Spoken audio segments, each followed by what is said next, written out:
ሰላም ጤና ይስጥልን ክቡራን ተመልካቾች ከሐረሪ ብሮድካስቲንግ ኔትወርክ የሰዓቱን የአማርኛ ቋንቋ ዜናዎች ወደ እናንተ ይዘን ቀርበናል። ከዜናዎቹ ጋር እሊንሽ መንስናይን በቅድሚያም ከላይ ዜናዎች በመደመር እሳቤ የሚከናወነው ሰው ተኮር የበጎ ፍቃድ አገልግሎት የማህበረሰቡን ፍትሃዊ ተጠቃሚነት ያረጋገጠ መሆኑን የሐረሪ ክልል ርዕሰ መስተዳድር አቶ ኦርዲን በድሪ ገለጹ። በክልሉ በክረምት የበጎ ፍቃድ አገልግሎት መርሃ ግብር ለአቅመ ደካሞችና አነስተኛ ገቢ ላላቸው የህብረተሰብ ክፍሎች ልጆች የትምህርት ቁሳቁስ ድጋፍ ተደርጓል። አያንቱ አህመድ ዝርዝሩን ታቀርባለች። በሐረሪ ክልል በክረምት የበጎ ፍቃድ አገልግሎት መርሃ ግብር ለአቅመ ደካሞችና አነስተኛ ገቢ ላላቸው የህብረተሰብ ክፍሎች ልጆች የትምህርት ቁሳቁስ ድጋፍ ተደርጓል። በመርሃ ግብሩ ላይ ተገኝተው መልእክት ያስተላለፉት የሐረሪ ክልል ርዕሰ መስተዳድር አቶ ኦርዲን በድሪ የበጎ ፍቃድ አገልግሎት ዋና መርህ ከኔ በፊት ለኛ የሚልና አንዳችን ለአንዳችን ቆመን ሁላችንንም ተጠቃሚ የሚያደርግ ስርዓት መዘርጋት መሆኑን ገልጸዋል። የአገልግሎቱም ዋና ዓላማም ሰው ተኮር በሆነ መንገድ የኢኮኖሚ ፍትህን ማረጋገጥና ማህበረሰቡን እኩል ተጠቃሚ ማድረግ እንደሆነ ጠቁመዋል። አቶ ኦርዲን አክለውም በጠቅላይ ሚኒስትር ዶክተር አብይ አህመድ ሀሳብ አመንጭነት የተጀመረውን የክረምት በጎ ፍቃድ አገልግሎት የህይወት መርሃችንና የዕለት ተዕለት ተግባራችን ልናደርገው ይገባል ብለዋል። በጎ ፍቃደኝነት የውስጥ እርካታን የሚያስገኝና የሁሉንም ርብርብ የሚጠይቅ በመሆኑ በበጋ ወራትም ተጠናክሮ ባህል ሆኖ መቀጠል እንዳለበትም ርዕሰ መስተዳድሩ አሳስበዋል። የተደረገው ድጋፍ የወላጆችን ኢኮኖሚያዊ ጫና ከመቀነስ ባለፈ ተማሪዎች ያለምንም የመማሪያ ቁሳቁስ እጥረት ወደ ትምህርት ገበታቸው እንዲመለሱና ለተሻለ ውጤት እንዲበቁ ትልቅ አስተዋጽኦ እንደሚያበረክት ገልጸዋል። በጎ ፍቃድ አገልግሎት እንደሚታወቀው በክቡር ጠቅላይ ሚኒስትራችን ዶክተር አብይ የተጀመረ መርሃ ግብር ነው። የዚህ መርሃ ግብር ዋናው ዓላማ ሰውን ማዕከል ያደረገ ሰው ተኮር በሆነ መንገድ ፍትሃዊነትን በተለይም በኢኮኖሚ አግባር ስንመለከተው የኢኮኖሚ ፍትሃዊነትን ለማረጋገጥ በሀብታምና በድሃ መካከል ያለውን ልዩነት ለማጥበብ በገጠርና በከተማ እንዲሁም በተለያዩ አካባቢዎች አቅመ ደካማ የሚባሉ ማህበረሰቦችን በመደገፍ ማህበረሰቡን ወደ እኩል ተጠቃሚነት የሚያሸጋግር መርሃ ግብር ነው። በሌላ በኩል ርዕሰ መስተዳድሩ በክልሉ በ12ኛ ክፍል ለተመዘገበው ስኬት መምህራንን፣ የትምህርት አመራሮችን፣ ወላጆችና ተማሪዎችን አመስግነው በቀጣይም የተሻለ ውጤት ለማስመዝገብ የጋራ ርብርብ ማድረግ እንደሚገባ ጥሪ አቅርበዋል። የክረምት በጎ ፈቃድ አገልግሎት በተለያዩ ዘርፎች እየተከናወኑ ይገኛሉ። ወደ 14 የሚሆኑ መርሃ ግብሮች በእቅድ ተይዘው ወደ ተግባራ ገብተናል። የዘንድሮው የአቅመ ደካማ ቤት እድሳት በተሻለ ሁኔታ እየተከናወነ ይገኛል። በአጭር ጊዜ ውስጥ በክልላችን ውስጥ ይህንን የአቅመ ደካማ ቤት መርሃ ግብር አጠናቀን ለተጠቃሚዎችም እናስተላለፍ ይሆናል። የክልሉ ሴቶች ህጻናትና ወጣቶች ጉዳይ ቢሮ ኃላፊ ወይዘሮ ረምዚ አብዱል ወሃብ በበኩላቸው የዘንድሮ የክረምት በጎ ፍቃድ አገልግሎት በ14 የተለያዩ ዘርፎች እየተካሄደ እንደሚገኝ ገልጸዋል። በቀጣይ ደግሞ ባለድርሻ አካላት ከአሁን በፊትም ስታደርጉት ለነበረው አስተዋጽኦ እያመሰገንን ቀጣይም ደግሞ አስተዋጽኦአችሁ ድጋፋችሁ እንዳይለይ በማህበረሰቡ ስም ጥሪዬን አቀርባለሁ። በዋናነትም የአቅመ ደካሞች ቤት እድሳት፣ የትምህርት ቁሳቁስ ድጋፍ፣ የማዕድ ማጋራት፣ የደም ልገሳና የአካባቢ ጥበቃ ስራዎች በስፋት እየተከናወኑ ይገኛሉ ብለዋል። በዛሬው ዕለትም በመጀመሪያው ዙር ከ6000 በላይ ለሚሆኑ ተማሪዎች የትምህርት ቁሳቁስ ድጋፍ መደረጉን የጠቆሙት ኃላፊዋ በበጎ ፍቃድ አገልግሎቱ ለተመዘገበው አበረታች ውጤት አስተዋጽኦ ላደረጉ አካላት ምስጋና አቅርበዋል። በመድረኩ በበጎ ፍቃድ አገልግሎት ከፍተኛ ተሳትፎ ላደረጉ አካላት እውቅና የተሰጠ ሲሆን የድጋፉ ተጠቃሚ ወላጆችና ተማሪዎች የተደረገላቸው ድጋፍ የወላጆችን ስጋት ያቃለለና ለመጪው የትምህርት ዘመን በትጋት እንዲዘጋጁ መነቃቃትን የፈጠረ መሆኑን ገልጸው ምስጋናቸውን አቅርበዋል። በመርሃ ግብሩ ላይ የክልሉ ምክትል ርዕሰ መስተዳድር ወይዘሮ ሮዛ ኡመር፣ የክልሉ ብልጽግና ፓርቲ ቅርንጫፍ ጽህፈት ቤት ኃላፊ አቶ ጌቶ ይሳን ጨምሮ ሌሎች የክልሉ ከፍተኛ አመራሮች ድጋፍ የተደረገላቸው ተማሪዎችና ወላጆች ተገኝተዋል። በሐረሪ ክልል በተፈጠሩ ምቹ የኢንቨስትመንት አማራጮች ተሰማርተው ውጤታማ እየሆኑ እንደሚገኙ አልሚዎች ገለጹ። ከዚህም በተጨማሪ የክልሉን ኢኮኖሚ እያነቃቁ ለበርካታ ዜጎችም የስራ ዕድሎችን እየፈጠሩ እንደሚገኙ ገልጸዋል። ለሄኖክ ግርማ ዘገባ አያንቱ አህመድ። በሐረሪ ክልል የተፈጠሩ ምቹ የኢንቨስትመንት አማራጮችንና አስተማማኝ ሰላምን በመጠቀም መዋለ ንዋያቸውን በማፍሰስ ውጤታማ መሆን መቻላቸውን በተለያዩ የኢንቨስትመንት ዘርፎች ላይ የተሰማሩ አልሚዎች ገለጹ። በክልሉ እየተገነባ የሚገኘው የኃይሌ ሪዞርት ፕሮጀክት ስራ አስኪያጅ አቶ ዮሐንስ ያረጋል እንደገለጹት የኃይሌ ሪዞርቶች ግሩፕ በተለያዩ የአገሪቱ ከተሞች በሆቴልና ቱሪዝም ዘርፍ በመሰማራት ኢኮኖሚውን ከማነቃቃቱም በላይ ለበርካታ ዜጎች የስራ ዕድል እየፈጠረ ይገኛል። አቶ ዮሐንስ አክለውም በሐረሪ ክልል ያለውን አስተማማኝ ሰላም፣ ምቹ ኢንቨስትመንት ሁኔታና የተደረጉ ልዩ ድጋፎችን በመጠቀም በ500 ሚሊዮን ብር መነሻ ካፒታል የኃይሌ ሪዞርት ፕሮጀክት በፍጥነት እየተገነባ ይገኛል ብለዋል። የኃይሌ ሆቴሎች በየሄዱበት ብዙ አስተዋጽኦ እንዳላቸው ጅማንም እንግዲህ ካየህ ኃይሌ ከገባ ነው በጣም ትልቅ እድገት የነበራት እንዲህ ሀገር የምታውቀው ይሄ 14ኛ ሆቴላችን ነው። ሐረር ጋር ስንመጣ እንግዲህ በቅድሚያ የምናመሰግነው ኢንቨስትመንት ነው። እዚህ መተን ያው ሁሉን ነገር አፍጥኖ ሰጥቶን እዚህ ደርሰናል። በሁለት ወር ከ20 ቀን ነው እዚህ ደረሰው። እንግዲህ ያው ኮንስትራክሽኑ የቤት ሁሉን ነገር ያሟላ ነው። የምነግርህ ጅምም፣ ስፓም፣ ዋናም ሁሉ ነገር በቃ ሆቴል ላይ ያለው ነገር አለ። ለዚህም ከክልሉ ርዕሰ መስተዳድር ከአቶ ኦርዲን በድሪ ጀምሮ በየደረጃ ያሉ አመራሮች እያደረጉ ላሉ አስፈላጊ የቅርብ ድጋፍና ክትትል ምስጋና አቅርበዋል። በሌላ በኩል የዘቢዳ ህንፃ ባለቤትና ስራ አስኪያጅ አቶ ኢማጅ ድሪስ በበኩላቸው በተደረገላቸው ድጋፍ የንግድ ማዕከል በመገንባት የክልሉን የንግድ እንቅስቃሴ ማነቃቃት መቻላቸውን ገልጸዋል። በህንፃው የግንባታ ወቅትና ግንባታው ከተጠናቀቀ በኋላም በቀጥታና በተዘዋዋሪ መንገድ ለበርካታ ዜጎች ቋሚና ጊዜ የስራ ዕድል መፍጠሩንም አክለዋል። ኢንቨስትመንት ቢሮ በኩል ያለው ያው በጣም ተቀራርበን የምንሰራው በአብዛኛው ከኢንቨስትመንት ቢሮ ጋር ነው ያለው ነገር ከሲሚንቶ አቅርቦት በወቅቱ ያለውን ደብዳቤ ከሚመለከተው አካል ከመጻፍ እና ይሄንን ድጋፍ ከማድረግና ሁልጊዜም ከጎናችን ሆነው ምን ቸገራችሁ ብለው ያናግረውን የምንፈታበት ሁኔታ ነው ያለው ከኢንቨስትመንት ቢሮ ጋር አብዛኛው ስራ የሚያገናኘን ከነሱ ጋር ነው። እንደሱ ጋር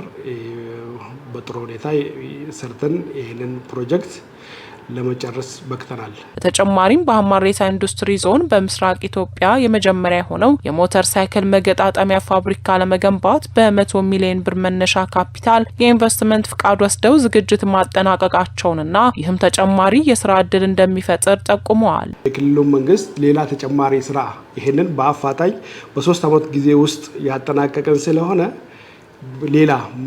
በሌላ ስራ እንድንሰማራ በተጠየቅነውና እንትን ባልነው መሰረት የሞተር መገጣጠሚያ የሞተር ሳይክል የመገጣጠሚያ ፋብሪካ ለመገንባት በ100 ሚሊዮን ብር ፕሮጀክት ነድፈን ወደ ስራ ገብተን እየሰራን ያለ ነው። የክልሉ ኢንተርፕራይዞች ልማትና ኢንዱስትሪ ቢሮ ኃላፊ አቶ እስማኤል ዩሱፍ ባለሀብቶች በክልሉ በተመቻቸላቸው የኢንቨስትመንት አማራጮች በመጠቀም የክልሉን ኢኮኖሚ እያነቃቁና ለበርካታ ዜጎችም የስራ ዕድሎችን እየፈጠሩ እንደሚገኙ ገልጸዋል። ከፍተኛ የሆነ መነቃቃት የተፈጠረበትና ከፍተኛ የሆነ ኢንቨስትመንት ፍሰት ወደ ክልላችን ምቹ ሁኔታ ተጠቅሞ የቱሪዝም ማዕከል እንደመሆኑ መጠን ፍሰቱ በከፍተኛ ደረጃ መነቃቃት የፈጠረበት ሁኔታ ነው ያለው። የክልሉ መንግስት የባለ ሀብቶችን እንግልት የሚቀንሱ የአሰራር ማሻሻያዎችን በማድረግና አስፈላጊውን ድጋፍ በማቅረብ ለኢንቨስትመንት እድገት ቁርጠኛ መሆኑንም ቢሮ ኃላፊ አረጋግጠዋል። በሐረሪ ክልል ለትምህርት ዘርፉ የተሰጠውን ልዩ ትኩረት አጠናክሮ በማስቀጠል የላቀ ውጤት ለማስመዝገብ እንደሚሰራ የክልሉ ትምህርት ቢሮ አስታወቀ።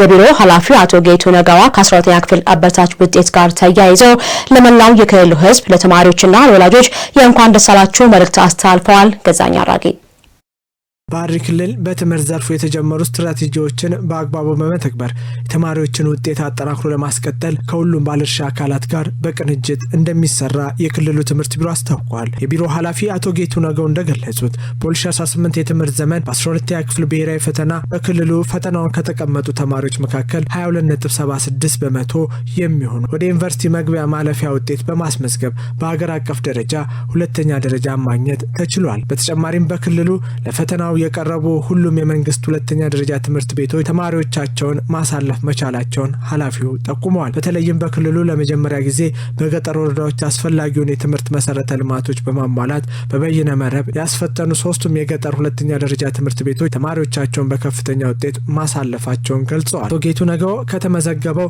አበረታች ውጤት ጋር ተያይዞ ለመላው የክልሉ ህዝብ ለነዋሪዎችና ለወላጆች እንኳን ደስ አላችሁ መልእክት አስተላልፈዋል። እዚህም ውጤት መመዝገብ ቀንና ሌሊት ለደከሙ መምህራንና ለመላው የትምህርት ማህበረሰብ አካላት ከፍተኛ ምስጋና አቅርበዋል። የትምህርት አመራሮችና ባለሙያዎች በቀጣይም ለላቀ ውጤት በተቀናጀ ሁኔታ እንዲሰሩ ጥሪ አቅርበዋል። ወላጆች ለተማሪዎቻቸው ውጤት መሻሻልና ለትምህርት ልማቱ ባለቤት በመሆን ድጋፋቸውን እንዲቀጥሉ ጠይቀዋል። ተማሪዎች ለበለጠ ስኬት በትጋት እንዲማሩም አሳስበዋል። ለትምህርቷ ቅድሚያ በመስጠትና መርሃ ግብር አውጥታ በማጥናቷ ለላቀ ውጤት መብቃቷን በሐረሪ ክልል ከፍተኛ ነጥብ ያስመዘገበችው ተማሪ ኬና አዳል ገለጸች። ወላጆችና መምህራን ለተማሪዎች አስፈላጊውን የቁሳቁስና የስነ ልቦና ድጋፍ ማድረጋቸው ተማሪዎች ትኩረታቸውን በትምህርታቸው ላይ ብቻ በማድረግ የተሻለ ውጤት እንዲያስመዘግቡ ማስቻሉ ተጠቁሟል። ለጌትነት ዘውዴ ዘገባ ገዛኛ አራጌ። በሐረሪ ክልል ኤስኤስ ትምህርት ቤት በተፈጥሮ ሳይንስ ዘርፍ ትምህርቷን ስትከታተል የቆየችው ተማሪ ኬና አዳል በትምህርት ሚኒስቴር ይፋ በተደረገው የ12ኛ ክፍል ሀገራዊ ፈተና 552.17 በማስመዝገብ በክልል ደረጃ ከፍተኛውን ውጤት አስመዝግባለች። ውጤቱን አስመልክቶ ተማሪ ኬና አዳል እንደገለጸችው በ8ኛ ክፍል ክልላዊ ፈተናም በላቀ ውጤት አልፋ እንደነበር አስታውሳ ለትምህርቷ ቅድሚያ በመስጠት ጊዜዋን በአግባቡ በመጠቀምና መርሃ ግብር አውጥታ በማጥናቷ ለዚህ የላቀ ስኬት መብቃቷን ገልጻለች። ክፍል ውጤቴ አቨሬጅ 93 ነበር ያመጣሁት። ፐርሰንታይል 100 ነበረ። በዛን ሰዓት በሐረሪ ክልል 3ኛ ደረጃ ነበር ያወጣሁት። ያመጣኋቸው ውጤቶች አሪፍ ነበሩ። 99 ነበር ያመጣሁት በትምህርት እና የተለያዩ ትምህርቶችንም አቺቭ አድርጌያለሁ። ከእንደዛው በተጨማሪ ያው በጥናትም ከልጆች ጋር አንድ ላይ እናጠናለን። ለዚህ ከፍተኛ ውጤት እንድትበቃ የቤተሰቧ ያልተለየ ክትትልና ድጋፍ እንዲሁም የመምህራኗ የቅርብ ሙያዊና የስነ ልቦና እገዛ ከፍተኛ አስተዋጽኦ እንዳደረገላትም ትናገራለች። የነሱ እገዛው ያው እንትን የሚባል አይደለም፣ ትንሽ ነው የሚባል አይደለም። ብዙ እገዛዎችን አድርገውልኛል። ወላጆቼም ከማበረታታት አንጻርም የተለያዩ ሪሶርሶችን ከማቅረብ አንጻር ራሱ በጣም ትልቅ እገዛ አድርገውልኛል። ይሄ ውጤት የኔ ብቻ አይደለም፣ ያስተማሪዎቼም በማስተማር የተለያዩ መጽሐፍቶችን ሪከመንድ በማድረግ ሊሆን ይችላል። የተለያዩ ነገሮችም አግዘውኛል።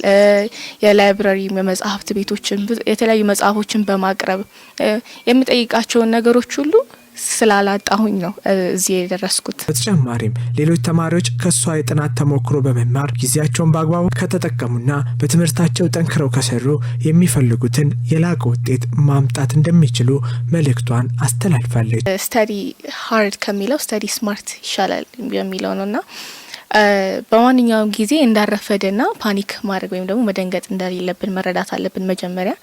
ከዛ በኋላ ጥናታችንን ደግሞ በከፋፍለን ከዛን በቃ ጊዜው ዛሬ ነው ብለን ጀምረን እስከ መጨረሻው ድረስ ሳንደናገጥ ወይም ደግሞ ይሄ ነገር ከባድ ነው ብለን ሳናስበው ማጥናት አለብን ብዬ ነው የማስበው። የተማሪው አባት ኮሚሽነር አዳል ሙላት በበኩላቸው ወላጆች ለልጆቻቸው አስፈላጊውን ድጋፍ በማድረግ ጊዜያቸውን ሙሉ በሙሉ በትምህርታቸው ላይ እንዲያውሉ ማድረጋቸው ለተሻለ ውጤት እንዳበቃት ተናግረዋል።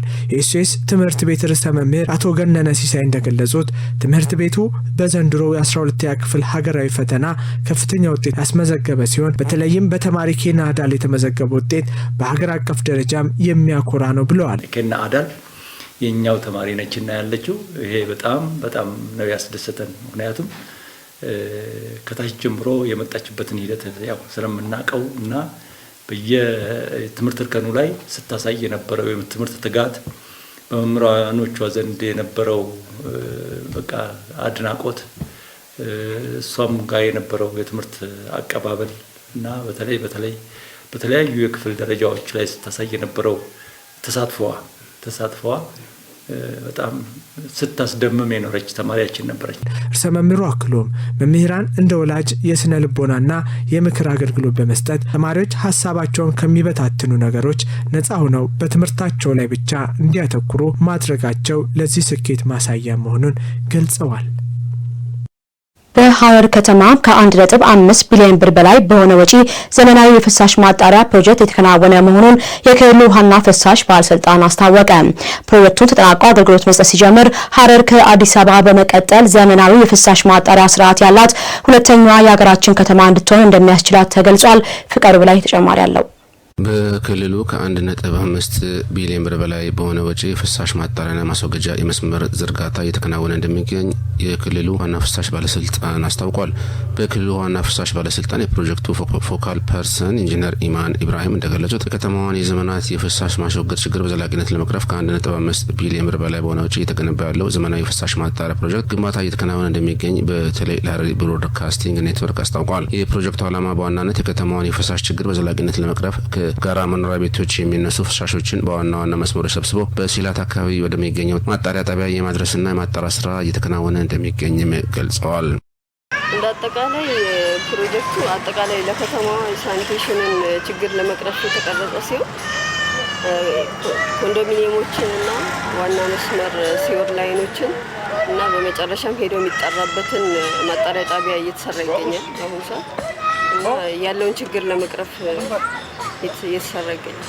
አሁን የተጀመረው ፕሮጀክት ከዚህ ቀደም ባልተሰራ መልኩ ፍሳሽን በተገቢ ሁኔታ ሰብስቦ ካሉበት ካለው ከኮንዶሚኒየሞችም ከማጠራቀሚያዎችም ሰብስቦ በዋናው መስመር በተገቢ ተሰብስቦ ወደ ማጣሪያው የሚሄድበት ሲስተም ነውና ቀጣይ ፌዞችም አሉ። ግን አሁን የተወሰነ ሰርቭ የሚያደርግ ነው በአሁኑ ፌዝ ይሰራል እና የተሻለ ለውጥ ያመጣል ብለን እናስባለን።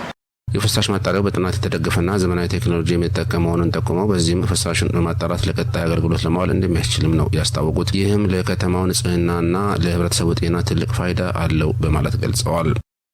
አሁን እንዳለው ክልሉም በአዲስ ከኮሪደር ልማቱ ካለው ለውጥ ጋር ሳኒቴሽንም አስፈላጊ ዋና ነገር ነው ለሰዎችና ያለውን የነበረውን በትክክል ያልነበረ የሳኒቴሽን የውሃ የፍሳሽ አወጋገድ ነበረ። እሱም በትክክለኛው መንገድ በንጹህ መንገድ የወሰደ ስለሚያጣራ ለከተማው ንጽህና ለማህበረሰቡ ጤና ትልቅ ለውጥ አለው። ከዚህ በትራንክ ላይኖች በመሰብሰብ ወደ ሴላት አካባቢ ላይ ማጣሪያ ጣቢያ የተገነባ ይገኛል። የዚሁ ፕሮጀክት አካል ነው እሱ እና ጥሩ ምቹ የሆነ ቴክኖሎጂ በጥናት ተጠንቶ እሱም እየተገነባ ነው ያለውና ተጣርቶ የሚለቀቅበት ሁኔታ ነው። ተጣርቶ ለቀጣይ ሪዩዝ የሚሆንበት ሁኔታ ነው የተሰራ ያለው። የአለማየሁ ተፈራ የውሃ ስራዎች ተቋራጭ ስራ አስኪያጅ ኢንጂነር መሐመድ አለማርያም ከዓመት በፊት የተጀመረው ይህ ግዙፍ ፕሮጀክት የማጣሪያ ጣቢያ ግንባታን ጨምሮ አብዛኛው ስራ መጠናቀቁንና ቀሪ የትስስር ስራዎች ቀንና ሌሊት እየተከናወነ እንደሚገኝ ገልጸዋል። ፕሮጀክቱ በአጠቃላይ 30 ኪሎ ሜትር የሚሸፍን ሲሆን ከዚህ ውስጥ ከ5 ኪሎ ሜትር በላይ የሚሆነው በታሪካዊቷ ጀጎል ውስጥ የሚዘረጋ መሆኑን ጠቁመዋል። መንግስት እንደ አንድ አቋም ይዞ ከዓለም ባንክ በተገኘ ብድር ከ1.5 ቢሊዮን ብር የበለጠ ወጪ በማድረግ ለሐረር ዘላቂ መፍትሄ ፍሳሽ ጋር በተያያዘ ጉዳይ ዘላቂ ውጤት እንዲያመጣ ተብሎ ከተጀመረ 1 ዓመት ያለፈው ስራ ነው። አሁን የሚቀረው 6 ወር ነው። በዚህ በ1 ዓመት ውስጥ የተሰሩ ስራዎች የፍሳሽ ማጣሪያውን ትሪትመንት ፕላንት ተሰርቶ መጠናቀቅ ላይ ነው የሚገኘው። ከውጭ የሚገቡ እቃዎች አሉ፣ እነሱ መንገድ ላይ ናቸው። ኦልሞስት ተጀምረዋል። ከዚህ ከፍሳሽ መስመር ዝርጋታ ጋር በተያያዘ ከውጭ የሚገዙ እቃዎች ነበሩ። እነሱም በሀገር ውስጥ ይተኩ ተብለው በሀገር ውስጥ ተተክተው ሀገር ውስጥ ተመርቶ ወደ ፕሮጀክቱ ላይ መጥቷል። አሁን የፍሳሽ ማጣሪያው መንገድ ላይ የሚዘረጉትን ላይኖች ጀምረናል። እነሱን ስራዎች አሁን እንግዲህ ባለው በቀረው ጊዜ ለመጨረስ ቀንም ማታም እየተሰራ ያለበት ሁኔታ ነው ያለው። ለረጅም ዓመታት በቆሻሻ መከማቸትና ለተለያዩ በሽታዎች ሲጋለጡ መቆየታቸውን የሚያነሱት የአካባቢው ነዋሪዎች አሁን ላይ የተከናወነ የሚገኘው የፍሳሽ ማስወገጃ ስራ ከፍተኛ ደስታ እንደፈጠረላቸው ገልጸዋል። በዚህ የኮንዶሚኒየም ሽታ አያስቀምጠንም ነበረ። በጣም ፍሳሽ ነበረ። ሁሉ ጊዜ በጣም የምንቸገርበት ጊዜ ነው። እንኳን አይደለም ቤቱን ድረስ ዘልቆ የመግባት ቦይ እየቀደድንለት መንገድ እየቀደድንለት ነበር የምናሳልፈው። ልጆቻችን በዚህ ላይ በጣም ይታመሙ ነበረ። በጣም ብዙ ለወጪ በጣም ብዙ ዳርጎናል። አሁን እንግዲህ እስቲ የተጀመረው መንገድ ስላለ እሱን እስቲ ተስፋ አድርገናል። እንግዲህ ይሄ ኮንዶሚኒየም ከተሰራበት ጊዜ ጀምሮ እዚህ አካባቢ ማለፍ አይቻልም። ቆሻሻ በቃ ይቆፈራል፣ ይደፈናል። ሁሌ አመት በአመት ሁሉ ጊዜ ቆሻሻ ህዝብን እያስቸገረ ነበር። አሁን ሲታየው አንዴና ለመጨረሻ ጊዜ የተሰራ ይመስለኛል። ስለዚህ አሁን በጣም ቆንጆ ነው። በዚህ የሚቀጥል ከሆነ ቆንጆ ነው። በዚህ ነዋሪዎቹ አክለውም ፕሮጀክቱ በአጭር ጊዜ ውስጥ ተጠናቆ ለአገልግሎት እንዲበቃ አስፈላጊውን ድጋፍና ትብብር ለማድረግ ዝግጁ መሆናቸውን አረጋግጠዋል። 1501ኛው የነብዩ መሐመድ የልደት በዓል በምስራቅ ሐረርጌ ዞን በኮምቦልቻ ወረዳ በደማቅ ሁኔታ ተከበረ። የመውሊድን በዓል ስናከብር አቅመ ደካሞችን በመደገፍ በመከባበርና በጎ ፈቃደኝነት ላይ ያተኮረውን የነብዩን አስተምህሮ በመከተል ሊሆን እንደሚገባ መልእክት ተላልፏል። ለአደም ኢብራሂም ዘገባ ናርዶስ ዳምጤ 1501ኛው የነብዩ መሐመድ የልደት በዓል በምስራቅ ሐረርጌ ዞን በኮምቦልቻ ወረዳ በሚገኘው የሼክ መሐመድ ሳሊህ መጅሊስ የእምነቱን እሴቶች በጠበቀ መልኩ ተካሂዷል። በበዓሉ ላይ በመገኘት ንግግር ያደረጉት የቀድሞ የኦሮሚያ ክልል የእስልምና ጉዳዮች ፕሬዝዳንት ሼክ አህመድ ዛኪር ሼክ መሐመድ ሳሊህ ሀገራችን ኢትዮጵያ ህብረ ብሔራዊና ልዩ የእምነት ተከታዮች በመቻቻልና በፍቅር አብረው የሚኖሩባት ሀገር መሆኗን ገልጸዋል። በዓሉ ትልቅ እውቅና አግኝቶ እየተከበረ ነው። በመንግስት ደረጃም እንኳን አደረሳችሁ መልእክት ተላልፏል። እኛም የነብዩ መሐመድ መውሊድ ስናከብር የተቸገሩትን በመርዳት ዚክሪ በማድረግ ሰላምን በማውረድ ጥሩ ስራ በመስራት እያከበርን ነው። የመውሊድ በዓል ሲከበር አቅመ ደካሞችን በመርዳት የበጎ ፍቃድ ስራዎችን በማከናወን የነብዩን መንገድ በመከተል የመከባበርና የፍቅር ባህልን በማጠናከር ሊሆን ይገባልም ብለዋል። አያና ደሎተን በመሰበቹራን ሰባሰብ ለሞን ገረገራ ሙስሊሙ ህብረተሰብ ባለበት ሁሉ ለሀገር አንድነት ሊሰራ ይገባል። ልማቱም ላይ ሊሳተፍ ይገባል። አስቱ ወልገኘጁ የነብዩን መውሊድ ስናከብር የእርስ በርስ መልካም ተግባራትን እያስተማረን እየተማማርን መሆን አለበት። የበዓሉ ተሳታፊዎችም ነብዩ መሐመድ ዓለምን ከጨለማ ወደ ብርሃን የቀየሩበትን አስተምህሮ በማስታወስ ታሪካቸውን በመማርና በማስተማር የሚጠበቅባቸውን ድርሻ እንደሚወጡም ተናግረዋል። እርስ በርስ መረዳዳት አለብን። በመጨረሻም ለመላው ሙስሊም ህብረተሰብ እንኳን አደረሳችሁ ማለት እፈልጋለሁ። በዚሁ የበዓል አከባበር ስነ ስርዓት ላይ ሊቁና የእምነቱ አባት ሙፍቲ ሼህ አብዱል ፈታህም የሶማሌ ክልል ሸሪዓ ፍርድ ቤት ፕሬዝዳንት እንዲሁም ከሐረር ከአዲስ አበባና ከድሬዳዋ የመጡ የክብር እንግዶችም ተሳትፈዋል። በየዓመቱ የነብዩ መሐመድ የልደት በዓል በደመቀ ሁኔታ ከሚታሰብባቸው ስፍራዎች አንዱ በሆነው በዚህ መጅሊስ የዕለቱ ስነ ስርዓት ቁርአን በመቅራት ዚክር በማድረግና ሶላዋትን በማውረድም ተካሂዷል።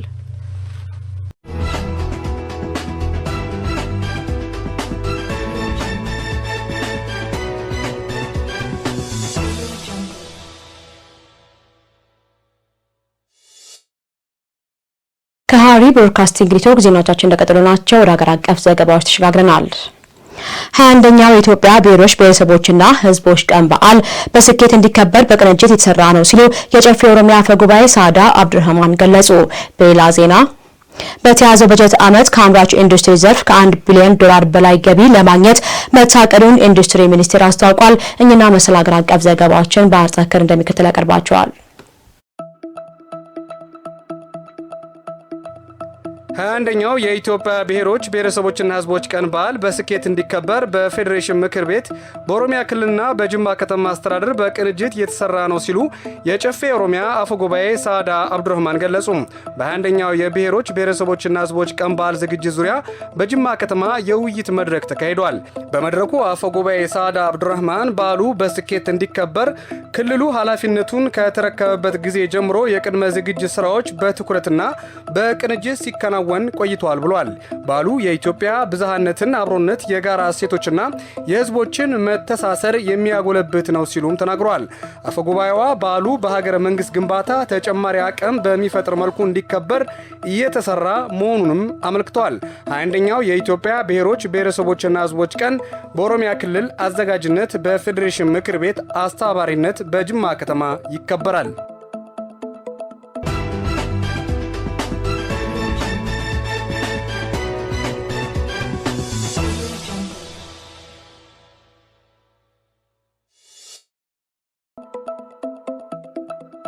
በተያዘው በጀት ዓመት ከአምራች ኢንዱስትሪ ዘርፍ ከ1 ቢሊዮን ዶላር በላይ ገቢ ለማግኘት መታቀዱን ኢንዱስትሪ ሚኒስቴር አስታወቀም።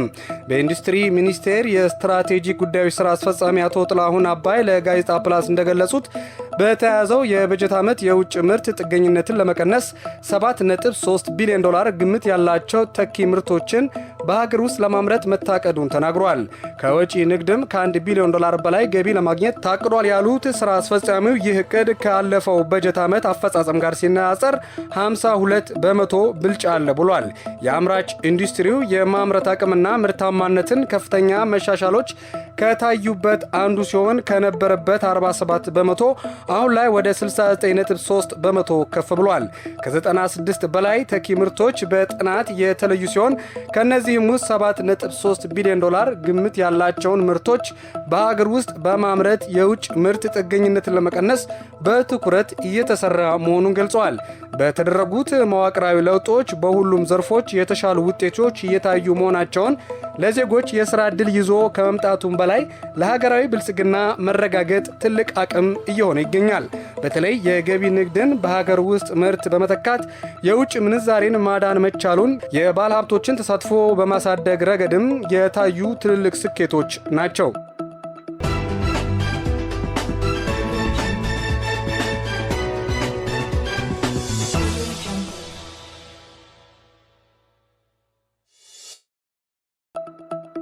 ሀገራዊ ምክክሩ በውይይት ላይ የተመሰረተ ጠንካራ ሀገረ መንግስት ለመገንባት ወሳኝ ሚና እንዳለው የህገ መንግስትና ፌዴራሊዝም ማስተምሮ ማዕከል ዋና ዳይሬክተር የምክክሩ ተሳታፊ ኃይለ ኢየሱስ ታዬ ገለጹ። ኃይለ ኢየሱስ ታዬ ለኢትዮጵያ ፕሬስ ድርጅት እንደተናገሩት የምክክሩ ምክረ ሀሳቦች ህጋዊ ሂደቶችን ተከትለው ወደ ተግባር ይለወጣሉ የሚል እምነት አላቸው። ህብረተሰቡ በነጻነት ተወያይቶ የጋራ ግንዛቤ ላይ መደረሱ የሚነሱ ግጭቶችን በዘላቂነት ለመቀነስና ስርዓቱ በተሻለ መንገድ ለማስቀጠል ትልቅ አቅም እንደሚፈጥር አብራርተዋል። መንግስት ለ4 ዓመታት ያህል ከፍተኛ ሀብት ጊዜና የሰው ጉልበት መድቦ ላካሄደውና ለሀገረ መንግስት ግንባታ ለሚጠቅመው ሂደት ሙሉ ቁርጠኝነት እንዳለው ያሳየበት አጋጣሚ መሆኑን ገልጸዋል። የሚቀርቡት ምክር ሀሳቦችም ወዲያውኑ እንደወረዱ የሚተገበሩ ሳይሆን ህገ መንግስታዊ ማሻሻያዎችን ጨምሮ ፖሊሲዎችና ሌሎችም ህጋዊ አሰራሮችና ተቋማዊ አካሄዶችን የሚጠይቁ መሆናቸውን ጠቁመዋል። ሁሉም ችግሮች በአንድ ጀንበር ምላሽ ያገኛሉ ተብሎ እንደማይጠበቅ አመልክተው ችግሮችን በምክክርና በውይይት መፍታት በዘላቂነት ማህበረሰባዊ ባህል ማድረግ እንደሚገባ አሳስበዋል።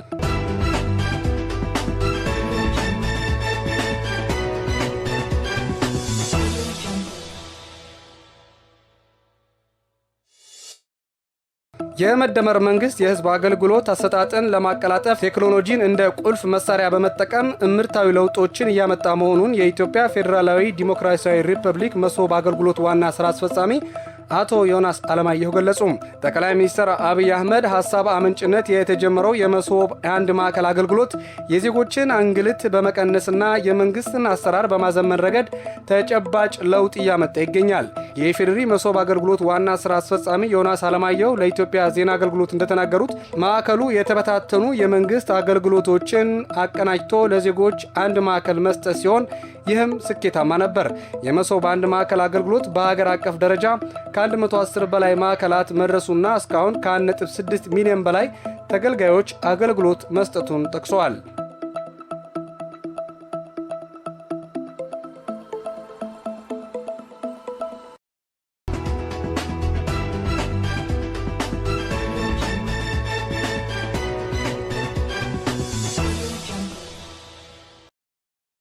ከውጪ ወዳገኘነው ዘገባ ስናልፍ በኔፓልና ቲቤት ድንበር ላይ በተከሰተ ድንገተኛ ጎርፍ 160 ሰዎች ሲሞቱ በመቶዎች የሚቆጠሩ ጠፉ።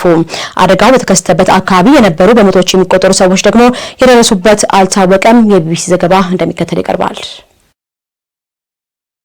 በኔፓልና በቲቤት ድንበር ላይ መንደሮችን ጠርጎ የወሰደ እንዲሁም መንገዶችን ያፈራረሰ ድንገተኛ ጎርፍና የመሬት ናዳ ምክንያት የዜና እስከተጠናከረበት ሰዓት ድረስ ቢያንስ 160 ሰዎች ሕይወታቸው አልፈዋል። አደጋው በተከሰተበት አካባቢ የነበሩ በመቶዎች የሚቆጠሩ ሰዎች ደግሞ የደረሱበት አልታወቀም። ጎርፉ ረቡዕ ጠዋት ላይ ከኔፓል ዋና ከተማ ካትማንዱ በስተሰሜን በሚገኘው ራሷ ግዛት ነው የተከሰተው። የጎርፍ አደጋው የተነሳው በአካባቢው በተከሰተ የመሬት መንቀጥቀጥ ምክንያት የበረዶ ግግር ተነዶ ወደ ቦሆቴ ኮሺ ወንዝ በመፍሰሱ እንደሆነ የመጀመሪያ ደረጃ መረጃዎች አመልክተዋል። በሁለቱም የድንበር አካባቢዎች የፍለጋ ስራው የቀጠለ ሲሆን በሚቀጥሉት ቀናት ውስጥ የሟቾች ቁጥር በከፍተኛ መጠን ይጨምራል ተብሎ ይጠበቃል። ራስ ገዝ የሆነችውን ቲቤትን የምትቆጣጠረው የቻይና መንግስት መገናኛ ብዙሃን ከፍተኛ ጉዳት መድረሱን ገልጿል። የኔፓል ባለስልጣናት ከፍተኛ መጠን ያለው ሞትና ውድመት እንደሚኖርም ገምተዋል። ከ28 ሀገራት የተውጣጡ 466 የውጭ ዜጎችን ጨምሮ 579 ጎብኚዎች የደረሱበትን ለማወቅ ጥረት የተደረገ መሆኑን ባለስልጣናት ተናግረዋል። ፖሊስ እንደገለጸው ከጠፉት ጎብኚዎች መካከል 113ቱ ኔፓላውያን፣ 54ቱ ከአሜሪካ የሄዱ፣ 33ቱ የዩናይትድ ኪንግደም ዜጎች ናቸው። በቲቤት በኩል ደግሞ 3 ሰዎች መሞታቸውና 265 ሰዎች መጥፋታቸውን የቻይና ብሔራዊ ሚዲያ ዘግበዋል። ከጠፉት መካከል ከዩኬ የሄዱ 12 ጎብኚዎችን ጨምሮ አሜሪካውያን፣ ማሌዥያውያን፣ ደቡብ አፍሪካንና ህንዳውያን ይገኙበታል። አልፒን ኢኮትሬክ የተባለ የኔፓል አስጎብኚ ድርጅት በኔፓል ቲቤት ድንበር ላይ ሲያስጎበኛቸው የነበሩ 12 ብሪታንያውያን መጥፋታቸውን አረጋግጠዋል። የድርጅቱ ኃላፊ ራም ኩማር አዲካሪ 2 የአየርላንድና 4 የደቡብ አፍሪካ ዜጎችም ጠፍተዋል ተብሎ እንደሚገመት ተናግረዋል። የጠፉት ብሪታንያውያን እድሜያቸው ከ13 እስከ 65 እንደሆነ በፒኤ ዜና ወኪል የተጋራው የጉዞ መረጃ ያመላክታል። ከቲቤት ወደ ኔፓል ከሚፈሰው ከብ ሆቴ ኮሺ ወንዝ በታች የሚገኙ በርካታ ስፍራዎች በከፍተኛ ማስጠንቀቂያ ውስጥ የሚገኙ ሲሆን በአካባቢው የመንገዶች፣ የመገናኛ አውታሮችና የኃይል አቅርቦት አገልግሎቶች ተቋርጠዋል። ክቡራን ተመልካቾቻችን ከሐረሪ ብሮድካስቲንግ ኔትወርክ ለሰዓቱ የያዝናቸው ዘገባዎችን ይመስሉ ነበር። ከቀሪ መሰናዶች ጋር መልካም ቆይታ። ጤና ይስጥልን።